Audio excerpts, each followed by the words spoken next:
Sabe quando a gente quer dizer uma palavra em inglês? Aí a gente trava e para a conversa no meio, fica aquela situação ruim? Calma, porque hoje eu vou te mostrar estratégias para que isso não aconteça mais. Hello and welcome to English in Brazil. I am Karina, your English teacher, e hoje eu vou te ensinar uma habilidade que talvez seja a principal habilidade que todo falante de alguma língua estrangeira precisa ter, que é a capacidade de dizer a mesma coisa usando outras palavras. Por quê? Porque a gente nunca vai aprender todo o vocabulário do mundo. É normal. A gente não vai saber todas as palavras. Nem na nossa língua materna a gente sabe, né? Então a gente precisa saber como lidar com isso, como driblar essa falta de uma palavra ou de uma expressão para que a conversa não pare. E isso é fluência. É você conseguir se comunicar sem parar, mesmo que você não saiba todas as palavras, mesmo que você ainda cometa erros. Você pode ser fluente se você conseguir se comunicar sem essas travas, sem parar e também de forma clara, que as pessoas te entendam também, né? Então, vou deixar a definição de fluência para outro vídeo, mas vamos então às 7 dicas ou 7 passos para você não travar na conversa. Primeiro passo bem simples, use sinônimos. Então, se você não sabe como dizer uma palavra, use uma outra palavra que tenha o mesmo significado, mas que seja uma palavra diferente. Então, por exemplo, vamos dizer que você tenha esquecido a palavra tricky na hora da sua conversa. Ah, meio complicadinha essa questão. That's a tricky question. Você pode usar, well, I think that's a hard question. That's a difficult question. Então você está substituindo tricky por outras palavras que podem ter um significado parecido. Ou então, outro exemplo, vamos supor que você tenha esquecido a palavra clever, que é inteligente. Você pode usar intelligent. So Luke is intelligent. He will know the answer. Luke is clever. He will know the answer. Or Luke is smart. He will know the answer. So you see, you have the 3 words, 3 palavras diferentes que são sinônimos e que aí você pode ir substituindo sem problema. Segunda dica é usar antônimos. Então, por exemplo, você não lembra como que se diz alto em inglês, né? Alto. Esse prédio é alto. So this building is not short. Esse prédio não é baixo, so it's tall. Caso você tenha esquecido a palavra tall. Rolex is an expensive watch. Se você tiver esquecido da palavra expensive, cara, né? Então, em vez de dizer Rolex is an expensive watch, você pode dizer, you know, Rolex is not cheap. Não é barato. Então, você pode trabalhar com antônimos, usando daí a negativa, para que a conversa não pare. Terceira dica é aprender a explicar o significado de uma palavra sem usar essa palavra. É o que os dicionários fazem. Os dicionários apresentam definições, né? Então, você esqueceu como dizer peru, peru de Natal. Você pode dizer, well, it's a kind of food that we eat at Christmas. You can put it in the oven. It's actually an animal. E aí você vai explicando, oh, turkey, turkey. Ou então você esqueceu como se diz mecânico em inglês. So I went to that place, you know, that person who fixes cars. How do you say this in English? I forgot the word. Oh, mechanic.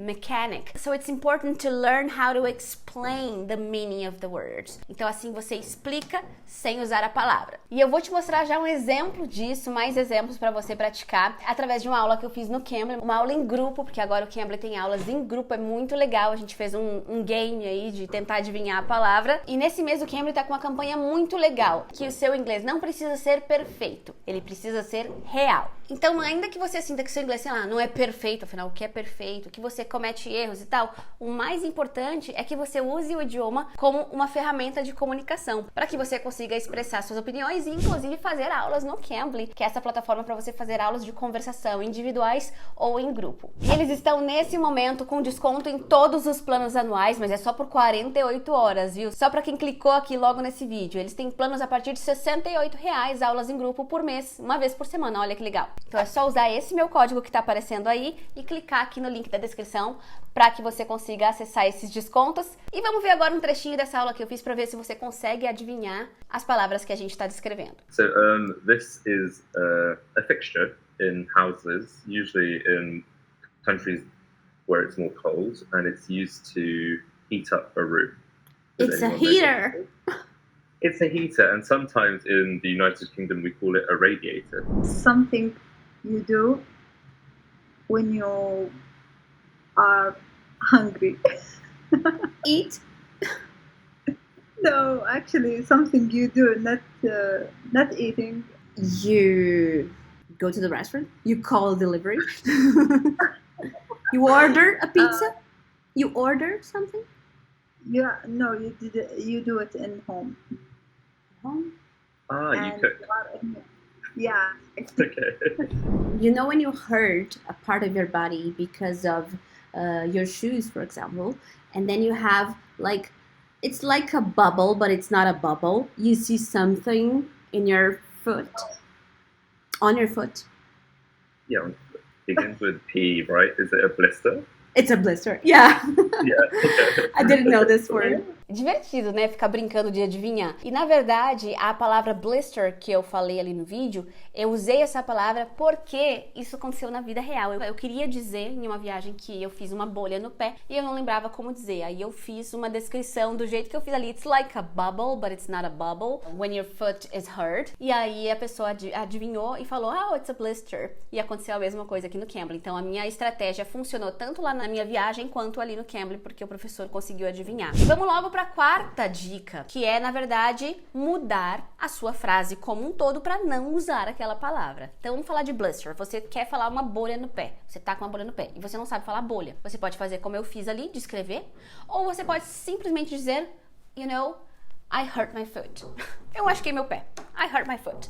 Eu não tô usando a palavra bolha, eu não tô especificando, mas eu disse que eu machuquei o pé. I hurt my foot. Em vez de I have a blister on my foot. Então, essa é uma estratégia bem importante que você, às vezes, consegue dizer aqui, em vez de ficar parada, you know, não sei.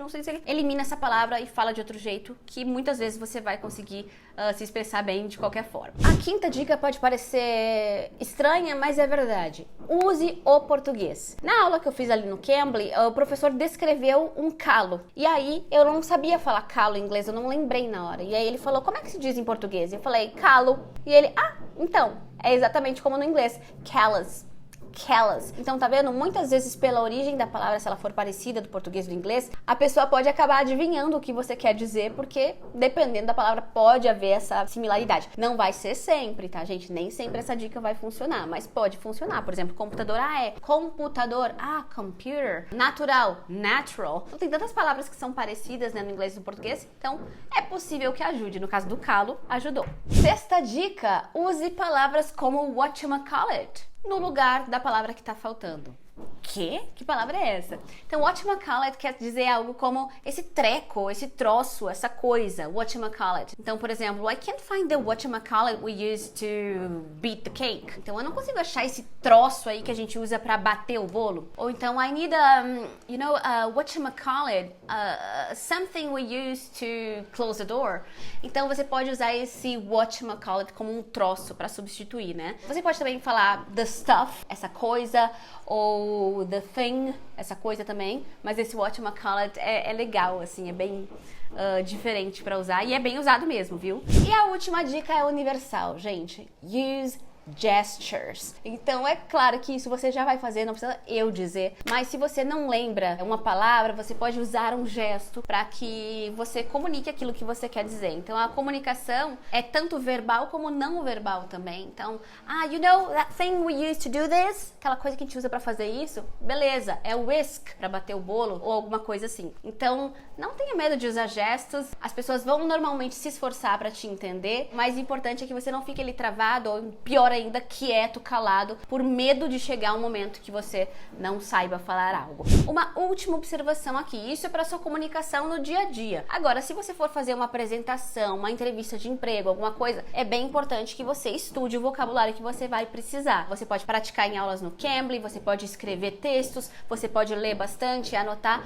então é importante que a gente faça isso também. Inclusive, se você estiver procurando ajuda para a entrevista de emprego, assiste a esse vídeo aqui, porque eu te digo o passo a passo para você se sair muito bem numa entrevista de emprego. E se você estiver preso no nível intermediário, assiste esse outro vídeo aqui, porque eu te ajudo com soluções para você sair logo dele. Se inscreve aqui no English in Brazil and I'll see you in the next video.